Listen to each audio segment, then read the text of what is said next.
Hey, it's Sela Social Studies. Hey guys, welcome to Sela's Social Studies.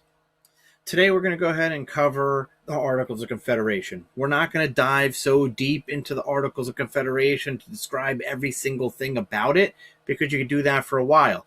In this chapter here, Forming a Government, we're going to go into a lot of different things. So we're going to go ahead and try to skim the surface on a lot of these to give you the most amount of information in the smallest amount of time possible. All right, so the Articles of Confederation. What are the Articles of Confederation? Well, they laid the base for the first national government in the United States. The Constitution was not our first type of government. It was the Articles of Confederation. The Second Continental Congress passed the Articles of Confederation November 15th, 1777, and sent them to each state for ratification. Remember, ratification means approval. The first national government in the United States was established after the last state ratified in March of 1781. So you see, it took a couple of months to go ahead and get this done.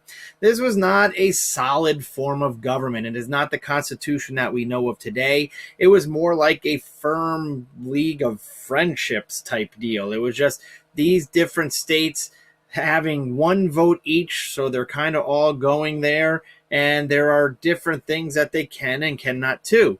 This form of government is not the form of government we have today. You could see by 1786, it starts going poorly, and that's only 5 years into the whole thing. So you can see it doesn't last very long. The Articles of Confederation, these delegates come together, they create this government, and this government is deliberately weak, right? It makes sense. We just came off of having a monarchy from England being our controller, right? Our type of government. So we deliberately make it weak. This first constitution that we have, that's what you can call it. You can call it a first constitution, is the very first form of government with very, very limited powers. Now, it did have some powers. It could do some things, but it was very weak. Let's look at some of the things that it could do. It could regulate foreign affairs, war, the postal service. So none of these things really cost or demand any type of money, anything like that yet. It can appoint military officers, control Indian affairs or native affairs. It could borrow money, but it really had to ask for it. It could determine the value of coin and issue bills of credit. All of these things kind of worthless to run a country, right? Because how are you going to pay for anything? You could borrow money. You see how it says borrow money and not take money? The Articles of Confederation could be like, boop, boop, boop, boop, boop. Hey, North Carolina, can we borrow like $100 million?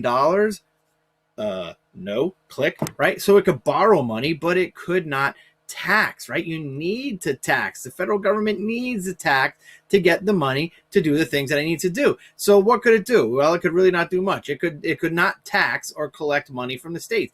It could not ask for troops to fight a war. So you could kind of regulate it. You can kind of say, hey, we're at war, but you cannot ask for these troops to start a war. It had no real powers to enforce any laws. It also lacked political footing. It only created one branch of government. Okay, it only had the legislative branch, and basically what it means is these delegates go to the state, go to and have a meeting, and you only get one vote per state. Now, in order to pass a law, you needed 9 votes to go ahead and pass the law. So 9 out of 13, you could pass them. It was possible. Not that many passed, but you could do it. But in order to amend something or change something, you had to have all 13 states agree on it. You can't have 13 people in the same room agree on something. Do you really think you can get 13 states to agree on amending a law? No. No laws got amended under the Articles of Confederation. All right, so the Articles of Confederation, that's it. That's what we're going into. It's very, very deep and shallow. It's a very weak first constitution, our first standard type of government. They got together, they passed it. It took a couple of months to ratify. You have to know that it did have some things. It really couldn't do much. It couldn't tax. It couldn't raise an army.